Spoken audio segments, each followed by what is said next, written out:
عصر کی نماز کے فوراً بعد قرآن مجید کی یہ سردار آیت ہے جسے اگر کوئی شخص صرف 21 بار پڑھ لے تو اس میں کوئی شک نہیں کہ وہ بندہ بیٹھے بٹھائے ہی مالدار ہو جاتا ہے۔ اور یہ آیت مبارکہ قرآن کی سردار آیت ہے اور اس کو پڑھنے والا بھی سرداتا ہے، اور ایسی جگہوں سے رزق کا انتظام ہوتا ہے کہ پہلے دن ہی اس بندے کو وہاں سے رزق ملنے لگتا ہے جہاں اس کا گمان بھی نہیں ہوتا۔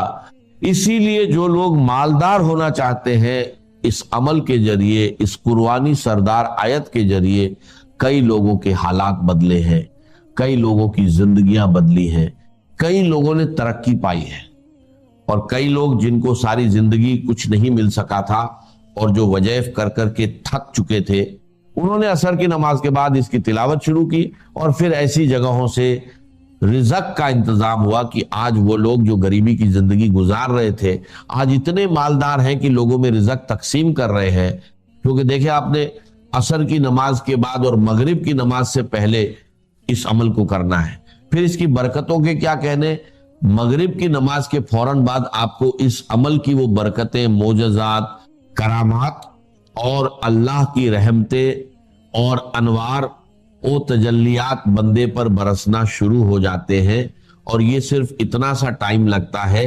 اس لیے جو لوگ ابھی تک وظائف کی دنیا میں قدم رکھ کر بھی محروم ہیں وہ اس عمل کو ایک مرتبہ ضرور کریں، خواتین ہو یا مرد حضرات، ہر کوئی اس عمل کو صرف ایک بار کر لے۔ خاص کر جو مالدار بننا چاہتے ہیں، تھوڑی محنت پر زیادہ رزق حاصل کرنا چاہتے ہیں، غیب کے خزانے حاصل کرنا چاہتے ہیں، میرے آقا نے خود ارشاد فرمایا کہ وہ شخص دوزخ میں نہیں جائے گا جو سورج نکلنے سے پہلے یعنی فجر اور سورج ڈوبنے سے پہلے یعنی عصر کی نماز پڑھے گا۔ عصر کے وقت کی اتنی اہمیت کو حدیث مبارکہ میں بیان کیا گیا ہے کہ اللہ تعالیٰ نے قرآن کے اندر بھی اس نماز کا ذکر فرمایا ہے اور بار بار تاکید کی ہے، اور اس کے درمیان جو وقت ہے عصر اور مغرب کے درمیان کا، اس وقت کا یہ خاص عمل ہے۔ آپ اس کو کسی بھی دن کر سکتے ہیں، اس میں دنوں کی کوئی قید نہیں، بس وقت کا ہونا ضروری ہے۔ تو آپ اسے ظہر کے بعد نہیں، فجر کے بعد نہیں، بلکہ عصر اور مغرب کے درمیان ہی کریں گے تو یہ ساری برکتیں جو میں بتا رہا ہوں، بے اولاد بھی اس کو کر سکتے ہیں۔ مقروض خاص کر اس عمل کو کریں گے تو مغرب تک انشاءاللہ رزق کا انتظام ہو جاتا ہے، قرضے سے نجات کا انتظام ہو جاتا ہے۔ اس لیے اس کی برکت یہ ہے کہ اگر کوئی بندہ بہت زیادہ مجبور ہے، بہت زیادہ تنگ دست ہے، جس کا کوئی سانحال نہیں، جو لوگوں کے رویے سے پریشان ہے، غریبی کی وجہ سے، مالی دولت کی وجہ سے پریشان ہے، اور یہ مہینہ بھی بڑی عظمت والا چل رہا ہے، اس بابرکت مہینے میں عصر کے بعد پڑھیں تو آپ کو خود اندازہ ہو جائے گا کہ یہ واقعی اللہ کے کلام میں کتنی طاقت اور تاثیر ہے۔ اب سب سے پہلی چیز جو میں بتانے لگا ہوں، اس کو آپ نے 21 بار پڑھنا ہے۔ یہ آیت مبارکہ 21 بار پڑھنی ہے۔ اسی طرح چند مخصوص آیات ہیں اور چند چیزیں ہیں جو اسی ترتیب کے ساتھ پڑھنی ہیں، لیکن ہر ایک کی تعداد مختلف ہوگی۔ یہ جو چیز میں بتانے لگا ہوں اس کا خاص خیال رکھنا ہے، اور اس کا خاص خیال رکھے بغیر آپ نے عمل نہیں کرنا۔ یعنی کچھ شرائط ہوتی ہیں، جیسے بندہ مسجد میں جاتا ہے تو وضو شرط ہے، اسی طرح اس عمل کے لیے بھی چند چیزیں ضروری ہیں۔ اگر عمل کر لیں گے تو کامیاب ہوں گے، کیونکہ کچھ پانے کے لیے کچھ کرنا پڑتا ہے۔ یہ بات جس کے ذہن میں آ جائے وہ کبھی ناکام نہیں ہوتا۔ اسی لیے اس ویڈیو کو مکمل دیکھ کر عمل سمجھ کر کریں گے تو انشاءاللہ برکتوں سے کبھی محروم نہیں رہیں گے، یہ گارنٹی ہے۔ آگے اللہ تعالیٰ نے چاہا تو وہ میرا مالک، وہ میرا خالق، وہ رزق دینے والا، رحمتیں برسانے والا، کرم کرنے والا، وہ رب تو ہر لمحہ اپنے بندوں کو پکار رہا ہے کہ میری طرف آؤ، تمہیں وہ سب کچھ عطا کر دوں گا جس کی تم تمنا کرتے ہو، تمہاری ہر دعا قبول ہوگی، ہر فریاد سنی جائے گی، جو چاہو مانگ لو عطا کر دیا جائے گا۔ اب اسی ترتیب کے ساتھ دوستو آپ نے کرنا کیا ہے؟ سب سے پہلے آپ نے قرآن مجید کی یہ مختصر سی سور مبارکہ جو بالکل سادی اور آسان ہے، اسے صرف 3 مرتبہ پڑھنا ہے۔ سب سے پہلے 3 مرتبہ درود پاک، پھر 3 مرتبہ یہ سورہ، اور قرآن کریم کی جو سردار آیت ہے اسے جہاں بھی پڑھنے کا کہوں وہیں پڑھنا ہے، اپنی مرضی سے کچھ نہیں کرنا، کیونکہ اللہ والوں کا بتایا ہوا طریقہ ایک خاص ترتیب ہے۔ دیکھیے کچھ اعمال دیکھنے میں مختصر اور سادے ہوتے ہیں لیکن طاقت کے اعتبار سے بہت زیادہ ہوتے ہیں، کیونکہ وقت بہت قیمتی ہے۔ کچھ دن باقی دنوں کی طرح ہوتے ہیں اور کچھ دنوں میں اللہ تعالیٰ نے اتنی برکت، فضیلت اور رحمت رکھی ہے کہ بندہ سوچ نہیں سکتا۔ یہ وظیفہ دیکھنے میں مختصر ہے لیکن طاقت بہت بڑی ہے، بندے کی بیٹھے بٹھائے حاجتیں پوری ہوتی ہیں، مالدار، امیر، غریبی، تنگ دستی، تمام معاملات حل ہو جاتے ہیں۔ حضرت ابو بکر بن عمار بن ربیع نے اپنے والد سے روایت بیان کی کہ نبی علیہ السلام نے فرمایا، وہ شخص ہرگز آگ میں داخل نہیں ہوگا جو سورج نکلنے اور غروب ہونے سے پہلے کی نمازیں پڑھتا ہے، یعنی فجر اور عصر۔ اور بصرہ کے ایک آدمی نے شہادت دی کہ میں نے بھی یہ روایت سنی، حکیم الامت مفتی احمد یار خان نے اس حدیث کے اس حصے پر فرمایا کہ جب بندہ قبر میں جائے گا تو اسے عصر کا وقت ہی دکھائی دے گا، اس لیے عصر کے وقت خصوصاً اس نماز کی حفاظت کرو اور اسی درمیانی وقت میں یہ خاص عمل کرنا ہے۔ جو لوگ پریشان ہیں کہ محنت تو بہت کرتے ہیں لیکن کمائی میں برکت نہیں، تو برکت اور کثرت دونوں اس ذریعے آئیں گی۔ درود پاک آپ کوئی بھی پڑھ سکتے ہیں، چاہے درود ابراہیمی ہو یا کوئی اور، بس تعداد وہی رکھیں جو بتائی گئی۔ پھر سورۃ الفاتحہ کو بسم اللہ کے ساتھ پڑھیں، میں 40 بار روز پڑھتا ہوں لیکن آپ کو صرف بتائی گئی تعداد کے برابر ہی پڑھنا ہے۔ بسم اللہ الرحمن الرحیم، الحمدللہ رب العالمین، آمین۔ اور آمین کے 4 حرف کے برابر اللہ تعالیٰ اس بندے کے لیے 4 فرشتے مقرر کر دیتا ہے جو اس کے لیے دعا کرتے رہتے ہیں۔ تو جس کے لیے فرشتے دعا کرے وہ کیسے ناکام ہو سکتا ہے؟ اور نبی نے فرمایا جس کی اثر چھوٹ گئی گویا اس کا گھر مال لٹ گیا۔ اسی لیے آج کے بعد عصر کی نماز کو قضا نہ ہونے دے، یہ عمل صرف ایک دن کر کے دیکھے، دل کرے گا کہ روز کرے، روز برکتیں حاصل کرے۔ اصل میں عصر کے بعد رزق بڑا ملتا ہے، کیونکہ اس وقت اللہ کے نوری ملائکہ فرشتے زمین پر اکٹھے ہوتے ہیں، دن والے فرشتے واپس جاتے ہیں اور رات والے آ جاتے ہیں، ان کی آپس میں ملاقات ہوتی ہے اور اس وقت اللہ کی رحمتوں کا نزول سب سے زیادہ ہوتا ہے۔ اور جب بندہ اس وقت رحمت والی آیات پڑھتا ہے تو اس پر رحمتیں موسلادھار بارش کی طرح برسنے لگتی ہیں۔ اسی لیے جو شخص ان نمازوں کا دھیان رکھے وہ جہنم میں نہیں جائے گا، اور جو نہ پڑھے اس کا سب کچھ برباد ہو جاتا ہے۔ اکثر دیکھا ہے لوگ نماز کے قریب نہیں آتے اور باقی سارے معاملات کرتے ہیں، پھر بربادیاں شروع ہوتی ہیں۔ اس لیے اگر آپ عصر چھوڑنے والے ہیں تو آج سے تہیہ کریں، اللہ کی بارگاہ میں سچی توبہ کر کے عمل شروع کریں کہ نمازوں کی پابندی، خصوصاً عصر کی پابندی کروں گا، انشاءاللہ کامیابی مقدر ہوگی۔ فاتحہ کو آمین کے ساتھ 3 بار پڑھیں۔ یہ وہ سورت ہے جو 2 بار نازل ہوئی جسے سورت مت کہا جاتا ہے۔ جب یہ نازل ہوئی تو فرشتوں نے عرض کیا کہ یہ خاص آپ کو عطا ہوئی، تو خاص چیز کی برکتیں خاص ہوتی ہیں۔ حضرت زریر بن عبداللہ فرماتے ہیں کہ حضور نے 14ویں رات کے چاند کی طرف دیکھ کر فرمایا کہ تم اپنے رب کو اسی طرح دیکھو گے بنا کسی مشقت کے، بشرطے تم نے فجر اور عصر پڑھنے میں کوتاہی نہ کی تو اللہ کی زیارت ہوگی۔ پھر حضور نے آیت تلاوت فرمائی اور نماز کی وصیت فرمائی، تو اس نماز کو اہمیت دیں۔ اس کے بعد سورۃ الاخلاص شریف پڑھیں، بسم اللہ الرحمن الرحیم، قل هو اللہ احد اللہ الصمد لم یلد ولم یولد ولم یکن لہ کفوا احد۔ سبھی صورتیں بسم اللہ کے ساتھ پڑھیں، کیونکہ جب بندہ وظائف کو ان کی شرائط اور طریقے کے مطابق پڑھتا ہے تو کامیاب ہوتا ہے۔ فاتحہ اور اخلاص پڑھنے سے اللہ ایک پورا قرآن پڑھنے کا ثواب دیتا ہے۔